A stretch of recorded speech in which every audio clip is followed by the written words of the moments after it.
Hey everyone, it's Ben Hardy here, and in today's we'll be comparing the new Toyota 4Runner to the new Honda Passport. Before we get in this video, I want to give a huge shout out and thank you to the Lurch Miller Toyota here in Murray and the Honda here in Murray for giving me some time with both the cars. Link to both their websites in the description down below. Link to my car buying guide as well. Let's get into it.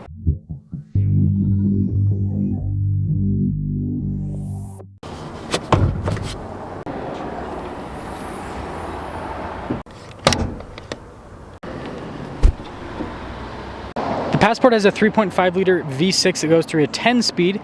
Fuel economy is 18 around town, 23 on the highway, with power outputs being 285 horsepower and then 262 pound-feet of torque. The 4Runner has a 2.4 liter turbo 4-cylinder that goes through an 8-speed. Fuel economy is 19 around town, 25 on the highway, with power outputs being 278 horsepower and then 317 pound-feet of torque.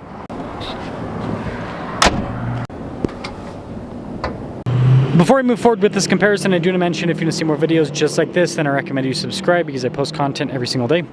Starting off with the Passport, super boxy with the design. I mean, look at the bottom section here with the recovery points, and then the headlights. They even made the fog lights squared off, even though the light's circular. Anyways, so yeah, it's very, very boxy.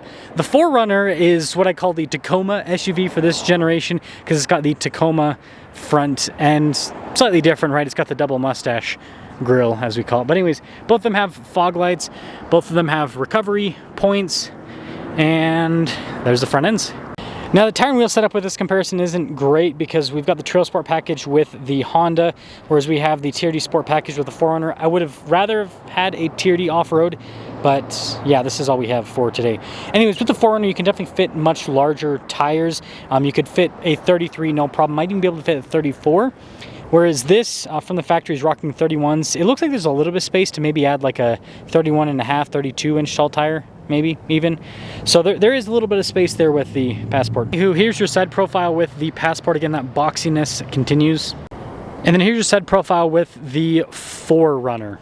Now when it comes to cargo space in the back of the 4Runner, it is absolutely massive, and a big part of that is because it's not a hybrid. If you get the hybrid version, you have to add a little bit of extra to the loading floor there to fit the battery. But yeah, super practical. And at this price point, the 4Runner actually has a manual hatch. Now the 4Runner also has the glass that you can raise and lower, so I'll just press the little button right here and then I'll lower it. And I can also raise it as well. Kind of a cool feature. And then look at the taillights here on the 4Runner. Now this has that more kind of, I would say, sloped SUV appearance, kind of like a crossover SUV appearance rather than the, you know, old school boxy design. Now, the Passport cargo area is noticeably smaller, at least in appearance, somewhat. It goes back pretty much just as far as the 4Runner. It's just the vertical space is a little bit less. A big part of it is this kind of like loading floor is higher, but you do have a spare tire underneath, which is a big plus. But yeah, this is really solid. Something's nice about the Honda is it's actually power with the hatch. You can see the taillight design here on the Honda, and then you got all your badges and everything here in the back. Receiver hitch, just like the 4Runner, so they expect you to tow with it, but you can also see the height difference between them. Now we'll compare space in both of them in the back of the 4Runner right here. And you've got some vents here, you got a little charging port as well.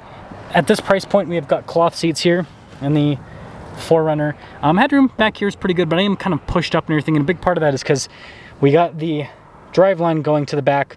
We also have a solid axle in the back, which kind of will push things up a little bit. But yeah, driveline all going to the back. Now you can see the Honda has quite a bit more space here in the rear, and I will say the door panel on the Honda looks pretty cool. And then same thing with these seats. Look at that.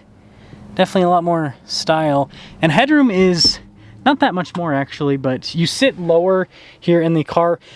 Unibody construction allows for that. Also has independent suspension, so that also helps out quite a bit with just making this cabin a little bit more spacious here in the back. Now we're in the front of the 4Runner. Bada bing, bada boom. $8.95 is the payload, by the way. Random time to mention it, but that's why I'll mention it. The front seats in the 4Runner, again, cloth. Pretty nice with the trim. They are manually adjustable, though, by the way, so something to note. Anyways, with the steering wheel, we've got nice trim all around it. Practical controls here, like adaptive cruise control, lane centering, volume voice command controls. We've got this cool digital gauge cluster that's very customizable. We've got this nice infotainment system. Really good resolution on the camera system. I think it's one place where Toyota will win. Is their camera resolution. But yeah, this is easy enough to use. It has a quick response time and everything. Single zone climate. We do have heated seats and a heated steering wheel. Phone charging pad. We've got our two-wheel drive two-wheel drive, 2-speed transfer case. So this is just a traditional truck setup, right? Body on frame, solid rear axle, and it's got a 2-speed transfer case with 2-wheel drive. It's as old school as it gets. Got some cup holders, little center console, nice trim here. Storage above the glove box, and then this is just for the rear window, but no center for anything like that. And starting up the Honda. Bada bing, bada boom. 948 is the payload in the Honda, so it actually has more payload than the 4Runner, believe it or not. Trail Sport there, and cool trim all over these seats. But definitely more luxury. I mean, look at the steering wheel, for example, with the trim. Just like the 4Runner, we have a digital gauge cluster. And yeah, the camera resolution, it's good, but it's not as good as the Yoda. So, infotainment system, quick response time. It does have a tablet kind of appearance here. You notice we've got heated seats, dual zone climate with this. So kind of a nice little addition having that. And these seats not only have power function, but they also have memory. So you've got more features that way. We've got a wireless phone charging pad, got a bunch of drive modes we can go through. And this just has all-wheel drive. So it's normal for a crossover, right? Big center console, nice trim here on the top, regular rear view mirror, and then we actually have a panoramic sunroof too. Now, when it comes to pricing, the 4Runner is $51,940, and then the Passport is $51,730, so pretty much the same price. So, we're going to start off in the 4Runner first, and then we will drive the Passport second.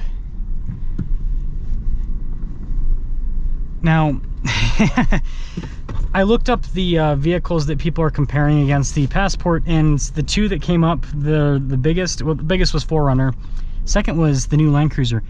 So it just goes to show you how good the marketing has been on that Passport, because Honda has convinced lots of people that you should compare that thing to trucks.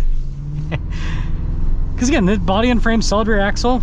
But something else to note is a lot of people never take Land Cruisers and 4Runners off-road, right? They get them because they like the size and they like the rugged looks. So we'll talk about that in today's video, how that all kind of plays out. But what I will say is, again, even though this is more basic, its seats are pretty comfortable. And the engine, oh man, the engine's, it's got a good low end to it. This light should be pretty quick for us. Definitely got some drive modes we can go through. Definitely different. We'll pop into sport. Much different feel. See, you've got good power. Transmission's quick to respond to. So even though this is a 4-cylinder, it's a very muscular 4-cylinder. And this isn't even the hybrid. You can get the hybrid that has even more power. Yeah, I gotta love that. It just has really good torque feel. See, the suspension's gonna be, yeah, I'm interested to see kind of how they feel, because body and frame isolates you more from bumps. Now you get more body roll with body and frame, and it on smooth pavement, right, because it kind of moves around a bit more. That makes it less comfortable. But yeah, over bumps, body and frame definitely soaks it up, because it goes into the frame, doesn't go into the body as much. There's isolation that way. So we'll see how well Honda's done with isolating on the Passport there. But yeah, the 4Runner basically drives like a Tacoma SUV, which I don't think is a bad thing. It's comfortable, it's got great torque, it's easy to maneuver, and although this is a truck-based SUV, it drives car-like enough, it's easy enough to maneuver and all that kind of stuff, that no complaints. But doesn't have full-time 4-wheel drive. So anyways, let's pop into the Honda. Setting off in the Passport. Just so we're clear, I'm doing a bunch of reviews of the Passport today, so I'm gonna have quite a bit of time with it, hopefully. Interesting. So right off the bat, it is lower to the ground, and so you have less body roll, so you get less tossing around from that extent. But again, the new 4Runner is really good with the suspension, and that's just a Tier D Sport. This nice over the bumps, I will say that. So the V6 doesn't have as much torque as that 4-cylinder, but it feels adequate. Doesn't feel like I'm missing out or anything like that.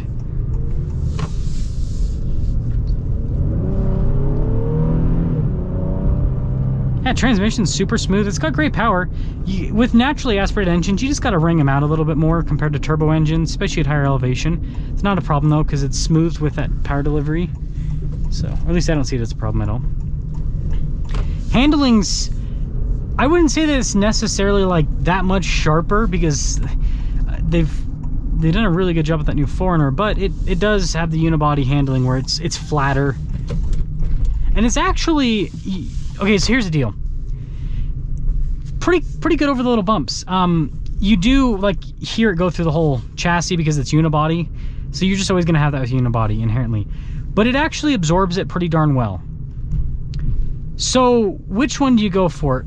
I think it depends on what you value.